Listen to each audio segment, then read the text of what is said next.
तंज कसा। पश्चिम बंगाल की मुख्यमंत्री ममता बनर्जी के सीएए को लेकर की जा रही टिप्पणियों पर पीएम ने कहा कि विपक्षी दलों के नेताओं को भारत के संविधान की ठीक से समझ नहीं है और ये लोग केवल बरगलाने का काम करते हैं। वहीं अनुच्छेद 370 पर बोलते हुए पीएम ने कहा कि किसी भी राजनीतिक पार्टी में हिम्मत नहीं है कि अनुच्छेद 370 को फिर से लागू कर सके। पहली बात है कि जिसको भारत का संविधान समझ है, जिसको भारत के फेडरल स्ट्रक्चर का पता है, किसके पास कौन काम है वो सब पता है, वो कभी ऐसी बात बोलेंगे नहीं, क्योंकि ये उनके अधिकार क्षेत्र का विषय ही नहीं है। अगर मोदी भी राज्य का मुख्यमंत्री होता है तो नहीं कर सकता है इसे। जो भारत सरकार के विषय है वो भारत सरकार करेगी, जो राज्य सरकार के विषय होते हैं वो राज्य सरकार करेगी। मैं चैलेंज करता हूं, कांग्रेस पार्टी कल प्रेस कॉन्फ्रेंस करके बता दे कि हम 370 वापिस लाएंगे। हिंदुस्तान में बाबा साहब आम्बेडकर का संविधान पूरे देश में लागू नहीं हुआ था। जम्मू कश्मीर में 70 साल तक भारत का संविधान नहीं लगा है। ये हमने आकर के भारत के संविधान, और वहां दलितों को पहली बार आरक्षण मिल रहा है। वो प्रेस कॉन्फ्रेंस करके बोले कि हम 370 फिर से वापस लाएंगे। हिम्मत है तो कोई भी दल हिम्मत है तो आ जाए मैदान में। और पीएम मोदी ने एक निजी चैनल को दिए इंटरव्यू में कांग्रेस पार्टी और उनकी विचारधारा पर कड़ा प्रहार किया है। सैम पित्रोदा द्वारा विरासत टैक्स की वकालत किए जाने के बाद उठे विवाद पर उन्होंने कहा कि कांग्रेस के इरादे नेक नहीं हैं। वहीं ईवीएम, ईडी और सीबीआई के दुरुपयोग के आरोपों पर भी प्रधानमंत्री ने कांग्रेस पर करारा प्रहार किया है।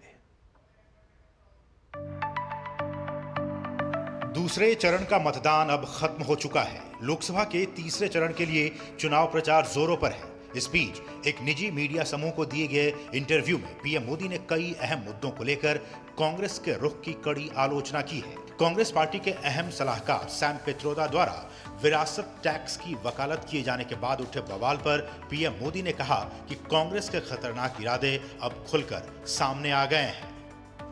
अब उनके एक महाशय ने अमेरिका में इंटरव्यू दे दिया जी, इनहेरिटेंस टैक्स पर। तो इनहेरिटेंस टैक्स की बात ले आए, 55% टैक्स आपकी प्रॉपर्टी। अब मैं विकास और विरासत की बात कर रहा हूँ, ये विरासत को लूटने की बात करते हैं। तो मैं और वेल्थ रिडिस्ट्रीब्यूशन की बात करते हैं, और उनके आज तक का इतिहास है वो करेंगे क्या? तो फिर मेरी जिम्मेवारी, मेरी रिस्पॉन्सिबिलिटी है कि मैं देशवासियों को बताऊं कि भाई ये इस दिशा में ले जा रहे हैं। पीएम ने कांग्रेस पार्टी के घोषणा पत्र को लेकर भी उनकी मंशा पर सवाल खड़े किए। कांग्रेस का जहां तक मैनिफेस्टो है, कोई मुझे बताए क्या चुनाव के अंदर पॉलिटिकल पार्टियों के मैनिफेस्टो ये कोई शोपीस के लिए होते हैं क्या?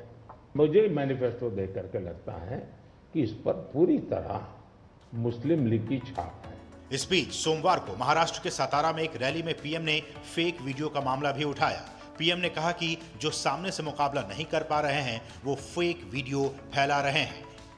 आप तक सरकार का कोई कार्यक्रम पहुंच रहा है या नहीं, उस पर सुधार की गुंजाइश क्या है, ऐसी फीडबैक के लिए मैंने सोशल मीडिया का उपयोग किया है।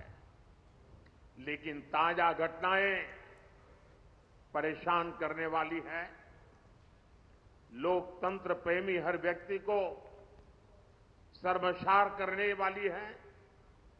जो लोग भाजपा से, एनडीए से मुद्दों के आधार पर, सच्चाई के आधार पर, अपने कार्य के आधार पर आमने सामने राजनीतिक लड़ाई नहीं लड़ पा रहे हैं, वो अब सोशल मीडिया पर फेक वीडियो फैला रहे हैं। हमारी पार्टी के अलग अलग नेताओं की आवाज में आर्टिफिशियल इंटेलिजेंस का उपयोग करके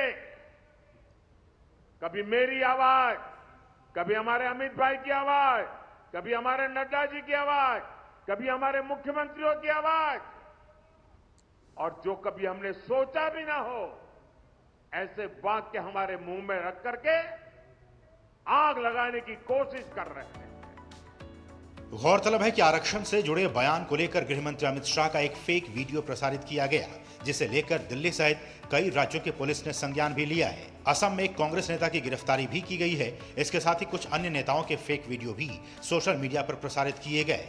इसे लेकर पीएम ने चुनाव आयोग से भी कार्रवाई की अपील की है। Bureau report, DD news. और यहाँ रुकें एक बहुत ही छोटे से ब्रेक के लिए। आप देखते रहिए डीडी न्यूज।